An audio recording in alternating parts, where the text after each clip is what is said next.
இன்னைக்கு இந்த வீடியோவில் 6ஆம் வகுப்பு தமிழ் பயிற்சித்தாள் 17 18 பார்க்க போகிறோம். அதில் ஃபர்ஸ்ட் கொஸ்டின், நரசிம்மவர்மனின் சிறப்பு பெயர் யாது? அவருக்கு அப்பெயர் ஏன் வழங்கப்பட்டது? நரசிம்மவர்மனின் சிறப்பு பெயர் மாமல்லன். அவர் மற்போரில் சிறந்து விளங்கியதால் அப்பெயர் வழங்கப்பட்டது. நரசிம்மவர்மனின் சிறப்பு பெயர் மாமல்லன். அவர் மற்போரில் சிறந்து விளங்கியதால் அப்பெயர் வழங்கப்பட்டது. உரையாடலை நிறைவு செய்க. கயல்: வணக்கம் ஐயா, தாங்கள் யார்? மாமல்லன்: என் பெயர் நரசிம்மன். உன் பெயர் என்ன? கயல்: ஐயா, என் பெயர் மாத்தி கயல். மாமல்லன்: நன்று. எதை பார்த்து கொண்டிருக்கிறாய்? கயல்: இக்கோவிலை பார்த்து கொண்டிருக்கின்றேன். இது கோவிலா ரதமா என தெரியவில்லை. மாமல்லன்: ஒரே பாறையில் செதுக்கப்பட்ட கோவில் இது. ரதம் போன்ற வடிவத்தில் இருப்பதனால் இதனை ரத கோவில் என்பர். டான்ஸில் என்னெல்லாம் நம்ம எழுதியிருக்கிறோம்? நரசிம்மன், ஐயா என் பெயர், பார்த்து கொண்டிருக்கிறாய், வடிவத்தில். அடுத்த தேர்ட் ஒன், பஞ்ச பாண்டவர்கள் தொகை சொல்லை விரித்து எழுதுக. பஞ்ச பிளஸ் பாண்டவர்கள். பஞ்ச பிளஸ் பாண்டவர்கள். பின்வரும் சொற்களை தொடரில் அமைத்து எழுதுக. கலை: கலைகளும் இலக்கியங்களும் ஒரு நாட்டின் பண்பாட்டையும் நாகரிகத்தையும் உலகிற்கு உணர்த்துவன. கலைகளும் இலக்கியங்களும் ஒரு நாட்டின் பண்பாட்டையும் நாகரிகத்தையும் உலகிற்கு உணர்த்துவன. ஆ. ரதம்: ஒரே பாறையில் செதுக்கி செய்யப்பட்ட கோவில் ரதம் போன்ற வடிவத்தில் இருக்கும். ஒரே பாறையில் செதுக்கி செய்யப்பட்ட கோவில் ரதம் போன்ற வடிவத்தில் இருக்கும். 5வது, கீழ்காணும் உரை பகுதியில் தேவையான இடங்களில் பொருத்தமான நிறுத்தக்குறிகளை இட்டு எழுதுக. கயல், இதில் டபுள் கொட்டேஷன். கயல் கமா கயல் எழுந்திரு. இன்று மாமல்லபுரத்திற்கு கல்வி சுற்றுலா வேண்டும் என்று கூறினாயே. ஒரு ஆச்சரியக்குறி.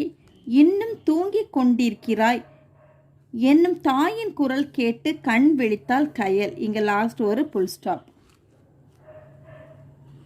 இங்கே ஒரு ஆச்சரியக்குறி, இங்கே ஒரு கமா,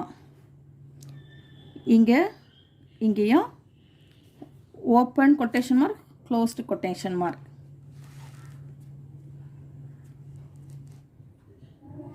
அடுத்து நம்ம 6வது பார்க்கலாம். மாமல்லபுரம் தமிழகத்தின் மிகப்பெரிய சிற்பக்கலை கூடம் என அழைக்கப்படுவது ஏன்?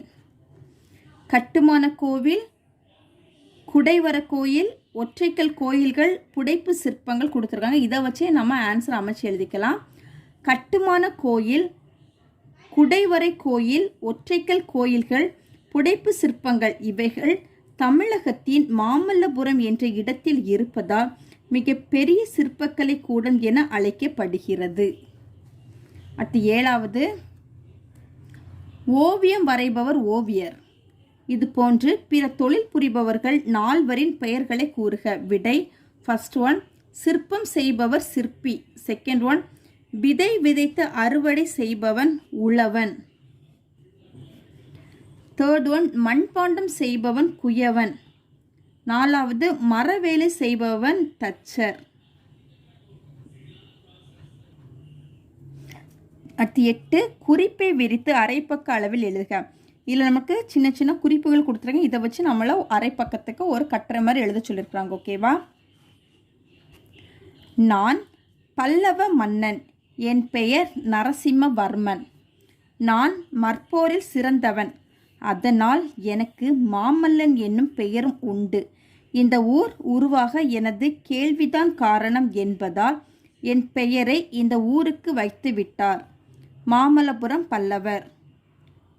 காலம் 7ஆம் நூற்றாண்டு நான் சிறுவனாக இருக்கும்போது என் தந்தையிடம் குன்றை கோவிலாகவும் கோவில் முன் நிற்கும் யானை போலவும் மாற்றிவிடலாம் என்ற நல்ல சிந்தனைப்படி இந்த கடற்கரையையே சிற்பக்கலை கூடமாக மாறியது.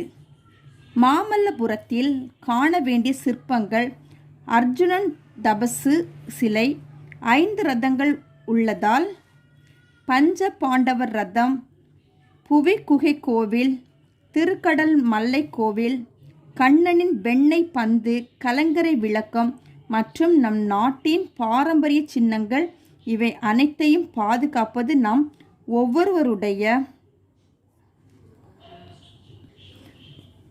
ஒவ்வொருவருடைய தலையாய கடமை ஆகும். ஓகேவா? இதுவரை நம்மளுக்கு 8வது கொஸ்டின்.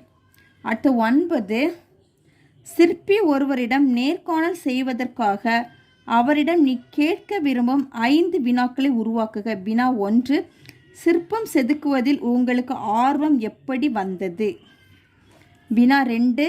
ஒரு சிலையை செதுக்க எத்தனை நாட்கள் ஆகும்? வினா 3. எத்தனை சிற்பங்கள் நீங்கள் செய்திருக்கிறீர்கள்? வினா 4. சிற்பக்கலையில் எத்தனை வகைகள் உண்டு? வினா 5. தமிழகத்தின் மிகப்பெரிய சிற்பக்கலை கூடமாகிய மாமல்லபுரம் சிற்பங்களை பார்த்திருக்கிறீர்களா? அடுத்து 10. உன் பள்ளியின் கையெழுத்து இதழுக்காக கலை என்ற தலைப்பில் 5 வரி கவிதை எழுதுக. கல்வி என்பது கடல், அதை கற்றுக் கொடுப்பது தொழில் அல்ல தவம். நம்பிக்கை கைவிட்டாலும் நீ கற்ற கல்வி என்றும் உன்னை கைவிடாது. கல்வி என்பது கடல், அதை கற்றுக் கொடுப்பது தொழில் அல்ல தவம். நம்பிக்கை கைவிட்டாலும் நீ கற்ற கல்வி என்றும் உன்னை கைவிடாது. அடுத்தது பயிற்சித்தாள் 18. ஃபர்ஸ்ட் ஒன், மயங்கொலி எழுத்துக்கள் எத்தனை என்பது தேர்ந்தெடுத்து எழுதுக. மயங்கொலி எழுத்துக்கள் மொத்தம் 8 வகைப்படும். ஆப்ஷன் இ 8. செகண்ட் ஒன், மயங்கொலிக்கு பொருந்தாத இணையை தெரிவு செய்க. அடி, ஆடி. ஆப்ஷன் ஆ அடி, ஆடி. 3வது, பிழையற்ற தொடரை தெரிவு செய்க. இ ஏணியில் ஏறினான். அடுத்து 4வது, பொருத்தமான மயங்கொலி எழுத்துக்களை இட்டு நிரப்புக. கடற்கரை, கரை, ஒளி, ஒலி, வண்டு, கன்று. அடுத்த 5, கொடுக்கப்பட்ட தொடர் சரியா தவறா என்பதை காரணத்துடன் எழுதுக. குமரன் கூரை வேய்ந்தான். இதில் இந்த ராக்க பதில் இந்த ரா வரும். ஓகேவா? அது தவறு. குமரன் கூரை வேய்ந்தான். ஓகேவா? இந்த ராக்க பதில் இந்த ரா வரும். 6, தமிழுக்கே உரிய சிறப்பெழுத்து எது? அது பிறக்கும் முறையை எழுதுக. தமிழுக்கே உரிய சிறப்பெழுத்தில் லகரம், அது பிறக்கும் முறை. நாவின் நுனி மேல் நோக்கி வளைந்து வருவதால் லகரம் தோன்றும். கீழ்காணும் சொற்களின் பொருள்களை எழுதுக. அன்னம், அன்னம். அன்னம் அன்னப்பறவை உணவை குறிக்கும். ஓகேவா? நம்மளுக்கு இங்கே 2 படம் கொடுத்துருக்காங்க, இதை வச்சு நம்ம எழுதிடலாம். அன்னப்பறவை உணவை குறிக்கும். அன்னம் வாயின் மேற்பகுதி. 8, பள்ளி, பள்ளி. இவ்விரு மயங்கொலி சொற்களும் அமையுமா தொடர் அமைக்க. பள்ளி, சுவரில் பள்ளி ஒட்டி கொண்டிருந்தது. பள்ளி, நான் நேற்று பள்ளிக்கு செல்லவில்லை. 9, கீழ்காணும் பாடல் அடிகளில் உள்ள மயங்கொலி பிள்ளைகளை நீக்கி எழுதுக. இதில் எந்தெந்த மயங்கொலி பிள்ளை இருக்குதோ அதெல்லாம் நம்ம கரெக்ஷன் பண்ணி எழுதுகிறோம். ஓகேவா? அதில் இல், இங்கே இல் போட்டிருக்கிறோம். அடுத்தது இங்கே வெற்றி, வர, ராக்க பதில் இங்கே ரா போட்டிருக்கிறோம். அடுத்து இங்கே ராக்க பதில் ரா போடுறோம். இங்கே இது இந்த ரூக்க பதில் இங்கே இந்த ரூ போடுறோம். அடுத்தது மேதை கல். ஓகேவா? இந்த இல் போடுறோம். இதுலேருந்து இல் கொடுத்துருக்காங்க, இங்கே இல் போடுறோம். அடுத்தது இதில் 3 சுழி இன்னு நான் கொடுத்துருக்காங்க, இங்கே 2 சுழியின் நான் எழுதிக்கிறோம். இங்கே போல் கொடுத்துருக்காங்க, இங்கே போல். ஓகேவா? சொன்னது போல். விலங்கிடன் கொடுத்துருக்காங்க, நம்மளுக்கு இங்கே கரெக்டானது விலங்கிட வேண்டும். ஓகேவா? இந்த எழுத்துக்களெல்லாம் நம்மளுக்கு மயங்கொலி பிள்ளையாட்டு இந்த பாட்டில் தந்திருக்காங்க. நம்ம அதை இங்கே எடுத்து கரெக்ட் பண்ணி எழுதியிருக்கிறோம். சரியா? அவ்வளோதான் இந்த பயிற்சித்தாள். நம்ம இந்த வீடியோவில் 17 18 பயிற்சி தாள்கள் பார்த்துருக்குறோம். அடுத்த வீடியோ நம்ம அடுத்தது பார்க்கலாம். தேங்க்யூ.